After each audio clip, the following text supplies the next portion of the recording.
Assalamualaikum warahmatullahi wabarakatuh. Berita Uronyo.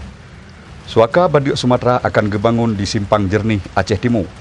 Program Suaka Badiuk Sumatera kali gepedetap di kawasan Aceh Timur dalam watetonyo akan gepegot Suaka Badiuk di dalam utin Simpang Jernih. Programnya nak sebagai program untuk gepeselamat Badiuk Sumatera dari ancaman punah. Suakanyan akan gebangun lam tunyo di kawasan utin Simpang Jernih. Pemerintah Aceh Timur akan gepuna lahan untuk suakanyan ngeluah jih truk 7,000 hektar lebih. Bupati Aceh Timur Haji Hasbalah Haji Muhammad Taib lam rapat ngen mandum dinas yang berkait ngen masalahnya, ngen forum konservasi loser, camat Simpang Jernih dan ngen perwakilan masyarakat daerahnya, diba urohameh tanggal sikurung bulan sikurung tahun 2021 gepegah.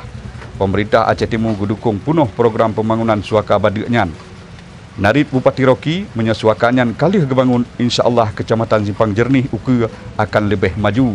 Sambung Bupati Roki Badiuk Sumatera nakeh binatang yang payah terjaga begot supaya baik punah karena binatangnya gepegah le Bupati menyenatinggai 80 boh tek sagai lam utin Aceh. Narid Bupati Roki suaka Badiuknya jeci ke tempat wisata yang baru di daerahnya. Oleh karenanya gopnya cukup semangat uku akan gebangun jalan u daerah Simpang Jernih supaya nak mudah talangkah nibak tempatnya.